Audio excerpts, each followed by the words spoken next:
I was tricked, I was manipulated, and most importantly of all, I read a terrible book. Hello, my name is Eltonin. Welcome back to my channel. Here we talk about fashion, lifestyle, and media with a little bit of an alternative twist. This video is not one that I was thinking I was going to make. I have like a restyle, redesign series comes in with a little bit of a rewrite that I currently do on my channel. And I was like, oh, I would love to do a Monster High one or like an Ever After High one. That'd be so fun. No, because what I'm here to talk to you today, a book that made me so angry that the only reason I finished it is because I knew that I wanted to rip it apart in a YouTube video. Any of you read the book Powerless? It's incredibly popular right now, especially, and it was recommended to me because there's a fashion character, there's a fashion character in it, or a character that sews clothes, and I am a sucker for any kind of fashionable character. I really am. You could get me to watch. The fastest way to get me to watch a piece of media is that there's a seamstress in it. Fastest way to get me to watch an anime, clothing. Not to be a fucking, not to be cringe on main, but I am a Bakugo. Not to be cringe on main, but I used to be super into Bakugo, but not to be cringe on main, but I used to be very into Bakugo from My Hero Academia because he was loosely associated with fashion. I don't even think he was in canon. Like, bad, okay? Not to be cringe on main, but my two favorite fictional characters at one point were Bakugo, because his fanon is loosely associated with fashion, and then Sirius Black, who again is loosely associated with fashion. Um, anyways, moving on from not even past behavior, moving on from not even past interests, but current ones, I read Powerless, the book, and if you can tell by my bookshelves, I do love books, okay? I have a dedicated shelf to all of the Rick Riordan books. I have, like, the Lunar Chronicles over here. I have the Ranger's Apprentice series up here. I love books, okay?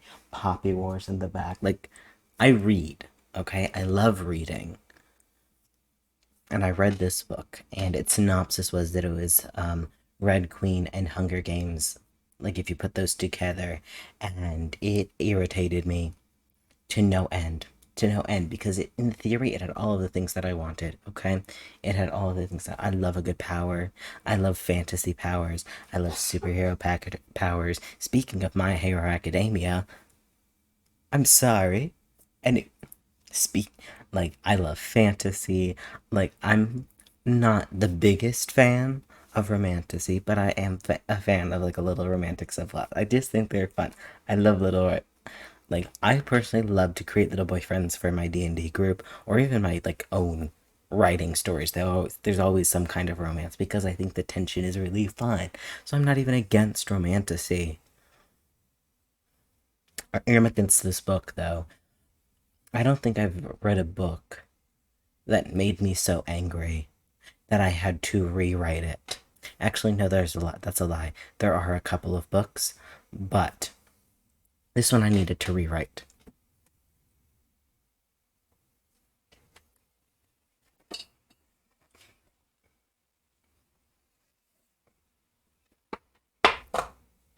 This one I needed to rewrite. So, Powerless.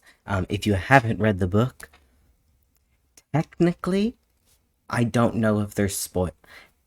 If you haven't read the book, welcome to the video. You're watching this because you don't want to read the book, and you're not going to read the book. And honestly, I wish I was you. If you haven't read the book and you want to read the book, don't. Just watch other people's synopsis of it, because that's a far better use of your time than reading this book, because it sucks.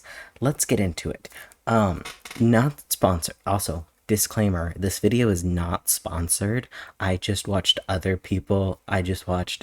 Jelsa video that used Milanote to like organize the ideas, and I was like, that's really smart. I'm gonna use that, so it's not sponsored, but it could be.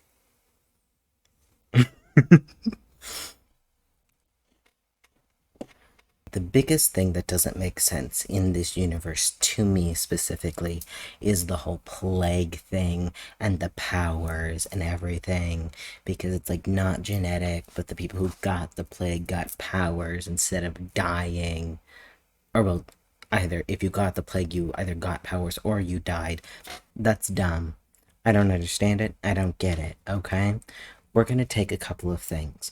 The biggest pieces of media that we're going to pull from for the power set is X-Men and My Hero Academia, because we need to establish some kind of rules. Really quick world building. I didn't get super into it, so I tried to keep as much of the names as already pre-established in the book as possible, because I was like, this is not an actual world that I'm going to write things in. I don't need to make 7 pages of lore for this world. Is that there is a gene, like the X gene basically, that's inside of people, and some people have it and some people don't, and the plague essentially pushed the body to a breaking point to activate this gene. It's dumb, but we have to include a plague to be a part of the story.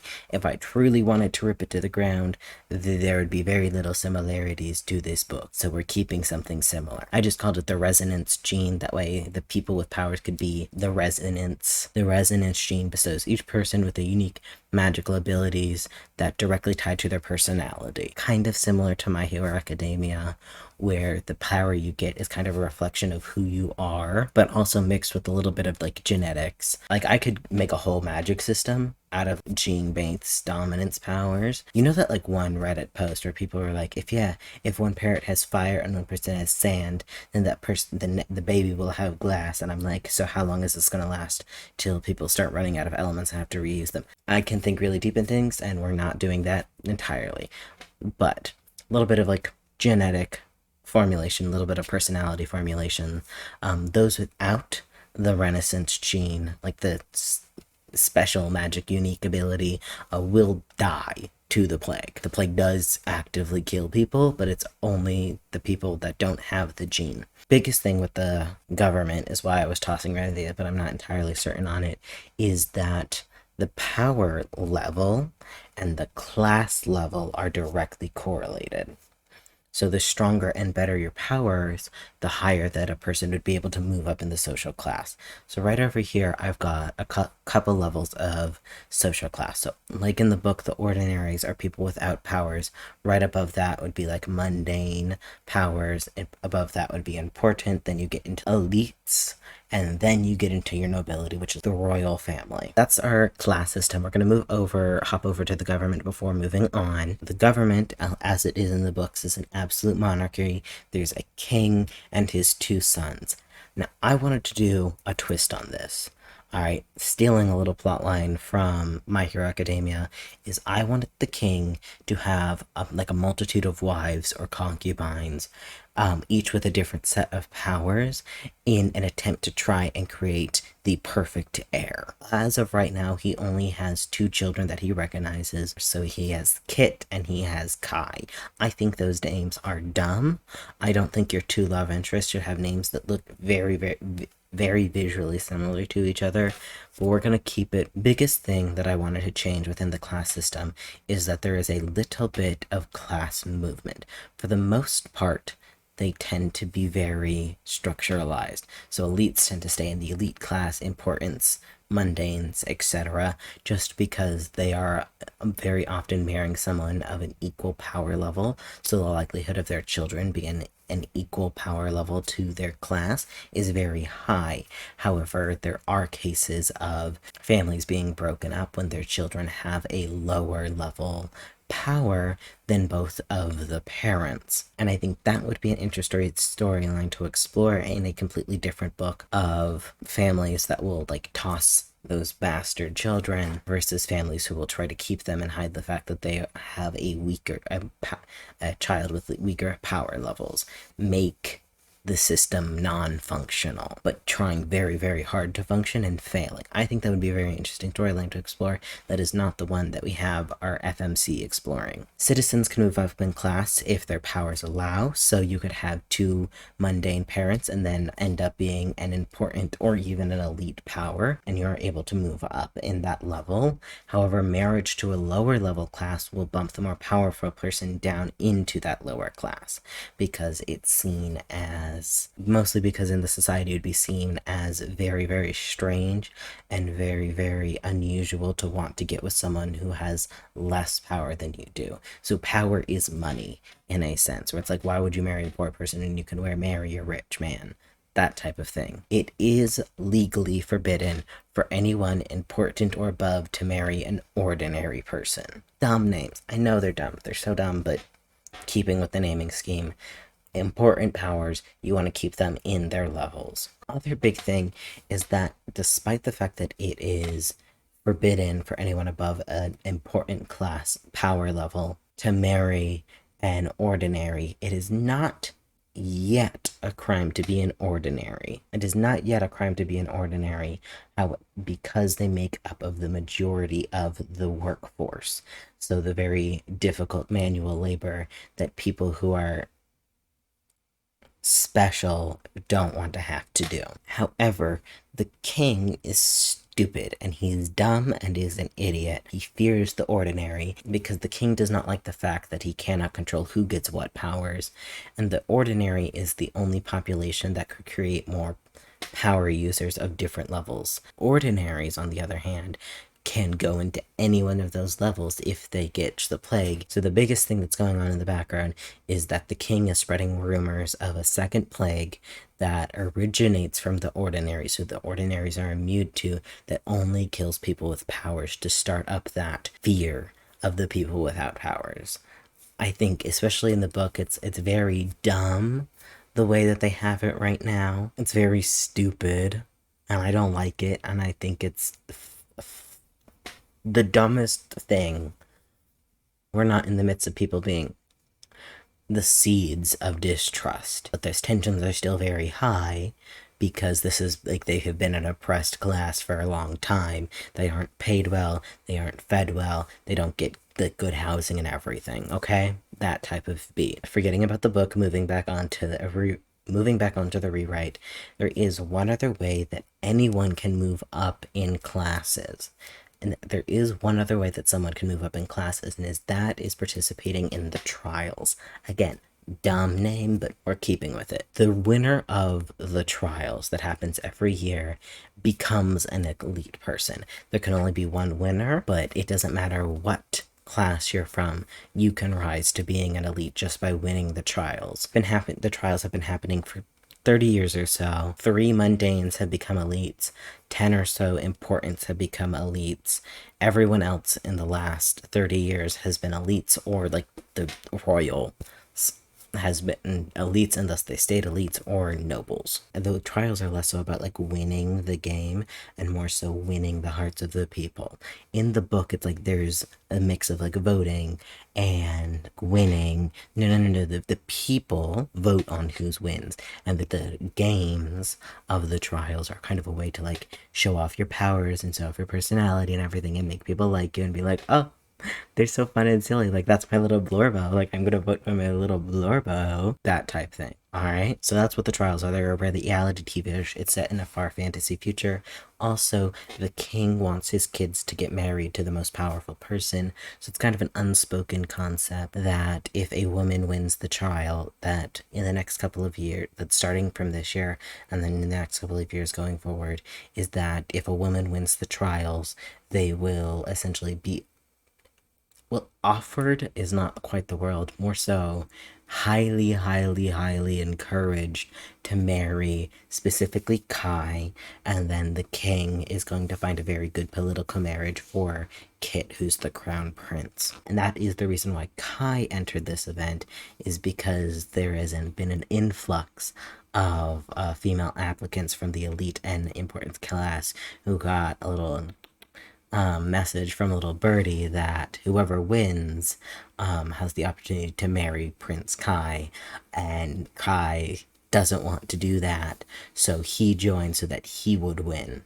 Kit's powers is boring Todoroki, and Kai's powers is copy, but I'll get into it in a second. That's the world that we're going into in Not Powerless, and here we meet our main characters. Peyton has no powers and is an ordinary. We're keeping her general appearance, having the silver hair. Now, don't get me started on hair, chemistry, and main character hair in books because I will rant about it and it will be annoying and it's not going to make sense to anyone who doesn't do hair for a living. But she's no powers and she's an ordinary and she lives with her bestie, Adina, who is, and this is changing that for the book, moving forward, assume that nothing I say is in the book unless I say otherwise. Her bestie, Adina, is a king's bastard. Peyton does not know this.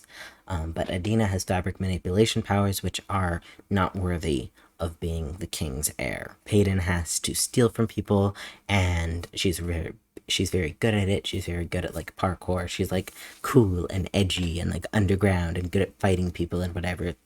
We're keeping that from the book, but she's stealing from people and steals from the prince who's walking around in really fancy clothes. Also, before we get too far into it, I'm cutting out Kai's POV because I think it's dumb. She steals the money for the prince, and the money is specifically to pay for her application fee for the trials because Peyton thinks it is the best way to make a better life for her and Adina. And as she's going back home, she looks down an alley, like being kind of ever vigilant type beat, and sees the prince being beat up in an alley by a gang. In the book, there's someone who has like a power dampener type thing, so he's holding his own through hand-to-hand combat, but she can see that he's being kind of overwhelmed just by the sheer number of people. In this storyline, you'll think about her leaving him to be beat up because that's not her problem. She does not care about this man. I think because our main character would be a good guy deep down inside, she wasn't going to end up doing that.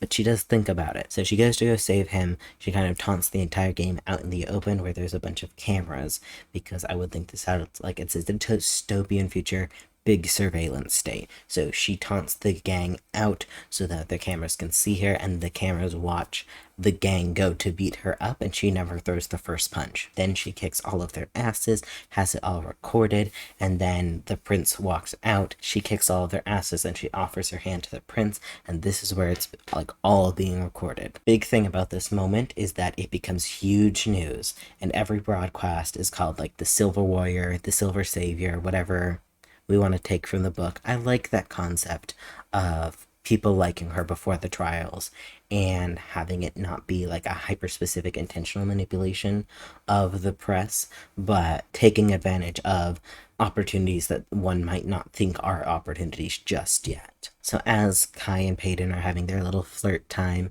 we learn that Prince Kai has copying powers. Like when he goes to try to copy them, nothing really happens. Like he just do some kind of magic or like feel if he can fight better. I would think for his powers, he can copy people's powers, but he doesn't necessarily know what they are. If he sees someone like throwing ice, he's like, oh, now I can throw ice.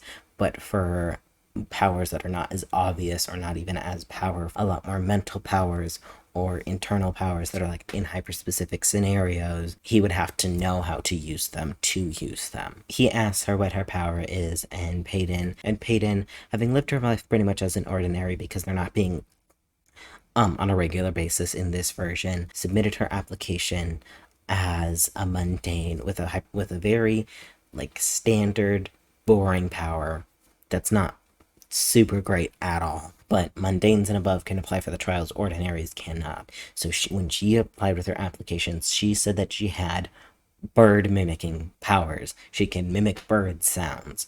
And this is in fact not a power, this is just a skill that she kind of picked up when she was a lot younger. I think it'd be like foreshadowed, like when in the beginning where she's kind of like whistling a bird tune, or she's walking down the street, sees bird calls, and she's like repeating it back. And so she says to the prince, like, she can mimic bird sounds, and that's her power.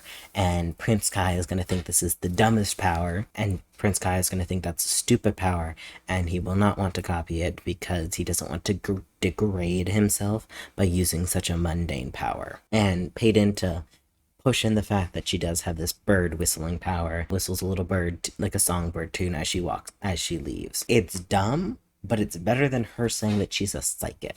I thought that was so stupid. Like, that's such. One, why is that a mundane power? That's dumb. Two, make something up that's very difficult, like that's so stupid that no one would like call you out. Like, what are you gonna say? Oh, you don't have bird mimicking powers. It's like, why would I lie about having bird mimicking powers? If I was gonna lie about having powers, I'd make it a lot more cooler than fucking bird mimicry. I can't even fly. I just sound like them sometimes. I don't like this whole Sherlock, this faux Sherlock thing that she had going on. I thought that was stupid because she's not a smart character. Like, if you're gonna have someone that's smart enough to pretend that they're a psychic, they have to be smart. Now, if you remember the selection series, here's a scene similar to that where Peyton gets picked up by the people who run the trials who want to take her to the Colosseum. Peyton and Adina both ask if there's any work to be done at the Colosseum, that Adina's a really good seamstress, and Peyton would love to wear all of her designs, and Peyton would love to wear all of Adina's designs at the balls. Like, this is a very standard thing that there's balls that go on during the trials. It's very well known. And the people at the Coliseum are like, sure, why not? We'd love to have someone else on the team. Peyton gets to the Coliseum. They go to the Coliseum. Peyton gets dressed and fancied up and has a bunch of interviews, again, very similar to the selection series, where like she's talking with people and she has to use her powers and mimic bird noises. And like she's really charming and funny and kind of like twisting the interview to the other interviewer. So like they'll ask her questions and then she'll throw the questions back on them. Like that kind of dynamic where she's smart and witty and charming and we eat it up. All right, I'd love to have that in a character. Biggest thing is that I don't want Peyton to meet the king or any of the royals except for Kit and Kai. Like, no, because the trials are a reality TV show, and the king is supposed to be an important person that runs the government and everything. He's not going to, again, degrade himself by running a reality TV show. He will be there for the end, but he's not going to be there at the beginning meeting the contestants. Why would he meet people that are not going to matter in the next like 3 weeks? So she never meets him. Also, I think there's a whole storyline of Peyton like having her father murdered by the king or whatever. I don't want us to know about Peyton's parents. Peyton was orphaned at a young age. We don't know anything about Peyton's parents, and that's what Peyton and Adina really bond over, is that both of them don't know anything about their parents. So there should be no thing of like, oh, he killed my dad. Like, shut up. Just be an orphan. Stupid. Whatever. We're cutting that plot line out because she's never beating the king. Kai is here as a contestant, and he's very much the front runner to win. The public love him. Again, he's very, very charming. Peyton and Kai have this kind of like bickering relationship where she thinks he's kind of funny, but at the same time, she's like, hey, this is the prince of an entire country, and I'm from the slums. Like, she doesn't like the nobility, but she's willing to play nice with them. Kit is here, the crown prince, and he's here to meet the contestants because he's trying to find his wife before his dad finds a wife for him. He doesn't want that. He wants to have a little bit of a choice. And he takes a liking to Peyton almost immediately. Peyton takes a liking to him, but I think she hangs out with him. I think she hangs out with Adina first, and then she meets Kit after later in that day, and I think it clicks in her head that Kit looks a lot like Adina. That's kind of running in the back of her mind. Like, we don't know that Adina is a bastard yet, but we're kind of putting the pieces together. Peyton and Kai, all right, they flirt and they're recorded doing like flirting with the training where it's like dagger up to the neck, and like the tall, dark, and handsome book doc things. And because it's a reality TV show, the public eat it up.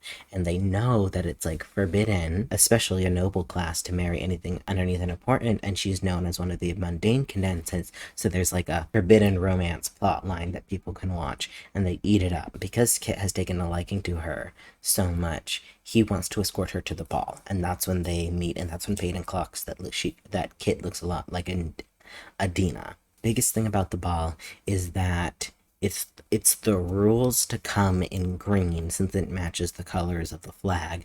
However, since the trials have been going on for years, people have very much broken those rules. Like, all of the standard guests are in whites and blacks, and all of the contestants are in a whole rainbow of colors except for green. And then Peyton comes down like the steps in deep emerald green that matches the flag, and she's on the arm of the crown prince. Especially since she has like the silver hair, I just think those would look really beautiful together, and she'd look like a princess. This is what I did very much hate about the book. Like, this scene happened where everyone was in green, and then she wasn't in green because she was so special, and then that kept continuing. We're not having that. We're gonna switch it up, okay? Biggest thing with Peyton, I want her to be 2 steps ahead of everybody else. Also, I threw this in really quickly because if in my rewrite, Kit is going to be gay, because I think the love V is dumb. So Kit is gay. Like, he's looking for a wife in the beard sense, not in the romance sense. He wants someone who will let him be gay. And I think that Peyton's going to be that, and Peyton doesn't know that he's gay, but just knows that she can take advantage of him. The trial scenes were honestly, they weren't too bad. The trials were very interesting for the most part, so we're keeping most of that where Kai and Peyton flirt and they like, kind of bond or whatever. There's a scene of Peyton and Kai when they're like hanging out, continuing this like forbidden romance plot. Kai asks Peyton what she truly thinks about the trials, and it's supposed to be this really romantic setting where they're kind of on like a faux date type thing, and like they're in like a little picnic. It's really beautiful, like it's just on the edges of dusk. There's candlelights and like desserts or whatever, and Peyton decides to be honest and says that the only reason she joined was a chance to make her life better, and that the amount of wealth that she's seen in the past 2 weeks is more than what she would have made in a year, and how like the system is corrupt. This is the only way that she can improve her life, is risking it. Kai said that he never thought about it. Kai says that he never thought about class disparity. Her live declaration makes things very strained between the king and the people. Weren't able to cut away to an ad before she was able to finish talking. So things are really strained right now. Before, she would be given all these interviews and all the reporters wanted to talk to her, and now it's dead silent where no one wants to talk with her. All reporters avoid her. No more pictures of her are being taken. Like, she's able to essentially go wherever she wants because everyone else is actively not looking at her. However, the people that are looking at her are the rebellion. So she receives some like secret messages in her room or whatever, like on her windowsill, that are in like perfectly folded cranes, because that's a really dumb superpower to have, is like you can always fold a perfect origami crane. Peyton is going to feel very, very complicated at supporting the rebellion because she never wanted to truly get involved with politics. All she wanted was to keep Adina and her safe and happy. She's conflicted about it, so she goes to talk with Adina because that's her best friend. Why would she not want to talk to her best friend about things? So she talks about how the fact that she has a little bit of a crush on Kai, the rebellion, the stress of the trials, how conflicted she is about all of that. And then Adina reveals that she's a part of the rebellion and that she is the half-sibling of both Kit and Kai, and theoretically Adina has any right to the throne as the rest of them, but she was not deemed worthy enough, and that she was the one who put the secret message in Peyton's room. So Peyton joins the rebellion for Adina, okay? They're close. They talk all the time. We need to see lots of scenes of them being together and besties. With this information now, she has a plan to start to... She starts actively manipulate Kit and convinces him to sneak out of the Colosseum with her so that she can show him where she grew up, and in turn is now able to drop off a map of the tunnels to the Colosseum for the rebellion.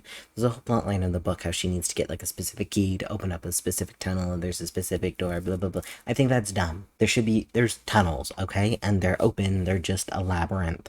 So she drops off a map of the tunnels and just has to get Kit to come with her so that she is able to get out. So that she's able to get out without people having to go and go grab her because she's with the prince. She gets him to go out, she drops off that map, they're good to go.